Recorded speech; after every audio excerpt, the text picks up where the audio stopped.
Hello, hello. Happy Thursday. Take 3. All right. So, good evening. Welcome to the Musings show with Lauryn. I am Lauryn. And tonight, Thursday is our Habit of Health Day. And so today we're going to talk about managing emotions and how to really kind of separate your thoughts, your feelings, and your actions, and how to actually move forward in that. So if you were with me earlier, thank you for coming back. I was in a place that it wasn't great sales reception service, so I kept losing the connection. But I think we got a good signal this time, so we're going to try it again. I'm going to a completely different place. I think it's better signal. So without further ado, let's get started. So we have these 3 things, and also hopefully you're going to be able to see this, that it's going to be forward facing. All right, so we have thoughts, we have feelings, and let's just give that a little heart. And then we have actions. Okay, so usually what we want to see is a separation in these 2 things, but generally, and this is actually going to try to draw a picture of a brain. Okay, that's kind of the frontal cortex right there. So usually what we have when this goes on is, right, we think something, we feel it, and then we automatically move. There's really just no separation. And so we're very impulsive. That's just how we're designed, and that's okay. But what we want to get to, and generally what happens with those actions, what do? We're going to either eat, or maybe we're going to just be in our feel. So that's what we want to go to. Hey, Ashley, thanks for coming back. Hey, Fanny, thank you for coming back as well. So that's what we want to go to is learning how to be in the feel. So that's our ultimate objective, so that we can stop eating our emotions. But I want to get back over here to this thoughts and feelings thing. Because that's really where a lot of people get tripped up, and including me, y'all, for reals. So we have this thought in our mind, right? And so we have to learn how to control our thoughts and realize that just because we think something and automatically feel it doesn't mean we have to lead to that action. So let's say, for example, you want to try to manifest something in your life. Let's say you're just like, well, I don't know if I can do that. It's never been done before. But realize that your brain has the ability to do that. I mean, like everything that is happening has thought. Like this pen, somebody had to think about how to design this pen. That was a thought that someone had. So you can have thoughts as well that lead to results that you actually want. So that thought was, okay, we need a pink pen, right? We're all familiar with the black Sharpie pen, but maybe somebody thought that they needed to have this actual pink pen.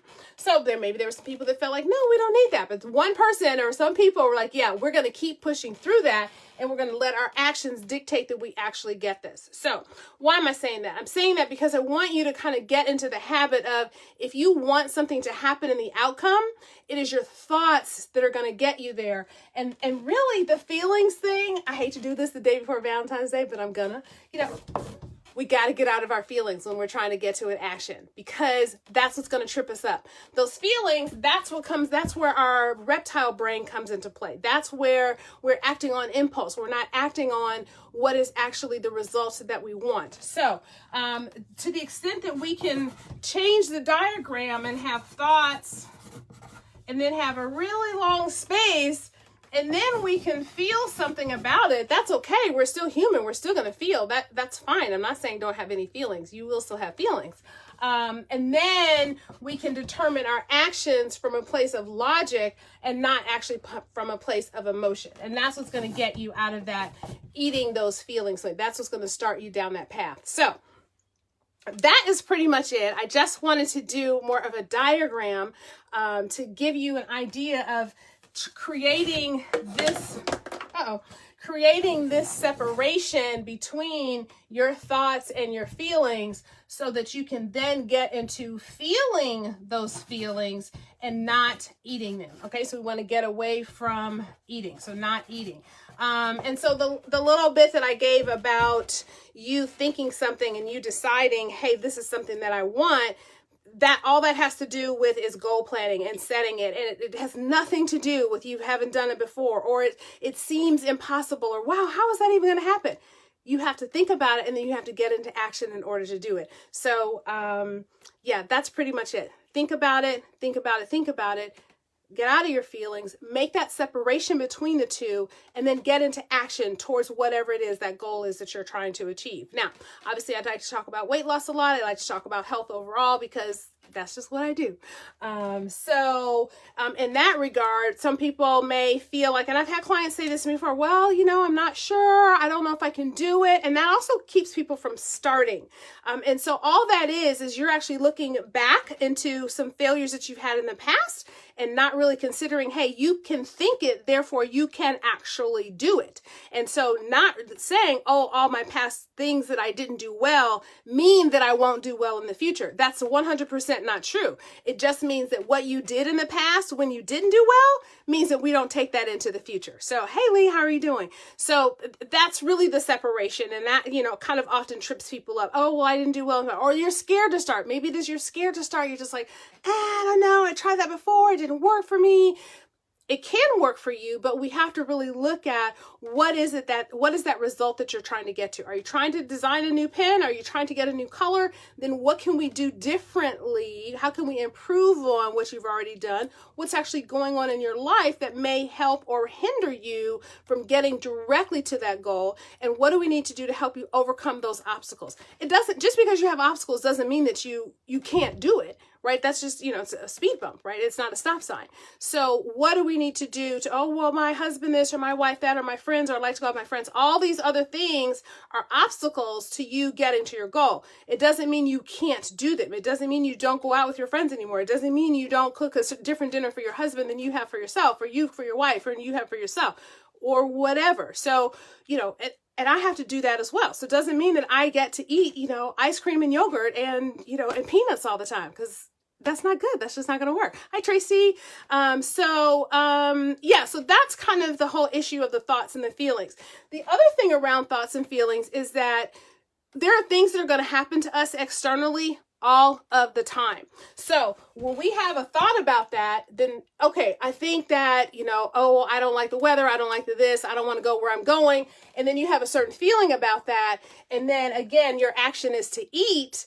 Well, that takes the control away from you in terms of getting to your results. So we have to work on, again, separating our thoughts from our feelings and realizing that the power is within you in order to not eat, because external things are always going to happen.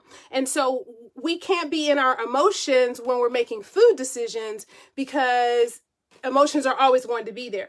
So it's the learning how to manage those emotions, learning how to separate. I have a thought about this. I feel bad. Therefore, I'm going to eat. No, I have a thought about this. I feel bad. Why do I feel bad? Can I change anything about it? No, but I don't want to feel bad about that situation and also about the decision that I'm making and what to eat. So again, it's a practice. It's a learning that generally right now, where a lot of people are starting out, is thoughts, feelings, actions. That's our habit. That all goes together. And a big part of that, I have this is my brain picture up here. I have this brain up here. And a big part of that is that's just the way our brains are designed, right? To keep us safe and to keep us comfortable. And so if we are starting in a situation and it's like, oh, this is uncomfortable, our brain's like, okay, alarm, do something safe. Okay, give me some ice cream. Give me some whatever. Give me some pizza. Those were my all-time go-tos. So it wants to keep us safe. But you have to use your human brain that's more advanced than the reptile brain. And again, you've got to create this separation between your thoughts and your feelings so that you can be more in charge. Again, like I said on the description of this, you need to be the boss of your thoughts and not let those thoughts drive you to actions that are counter to what you're doing. But recognize that, hey, yeah, this is actually happening. I have a thought about that. I don't like the way that person said that to me. Or I don't like the outcome of what that happened. I'm going to go have a milkshake. No, just feel it, right? So be in your feels about it and then recognize that that's what it is and move on. And again, I'm not trying to oversimplify this, but I want you to understand that that's how your brain works and that you can be the boss of your thoughts, but it's going to come through practice. So on that note, I think I've gone, hey, girl, hey. I think I've gone on certainly longer than my normal 5 minutes. Hey, Rosaline, how are you doing? We're just signing off here. We're talking about emotional eating tonight. So hopefully that helps you at least start thinking about, oh yeah, that's true. I do just go from thought to action. So no, thought, feelings, action. So we want to go from thought, okay, I have this thought. I don't like what that person said to me, or that made me feel bad. Okay, great. And feel it. And then I'm looking up in the air because that's how I do when I think, when I'm trying to process something. And then feel that. And then that'll help you get on the path of not having a thought about something, I feel bad, and then automatically trying to placate your brain with your brain trying to keep you comfortable and cozy. And so you're going to get a milkshake. That's what I would do. So yeah. All right, you guys. Thank you so much for watching the Musings with Lauryn show, formerly the Morning Musings with Lauryn show, but now it's just on Thursday. It's Habits of Health. And I want to wish you an amazing rest of your evening.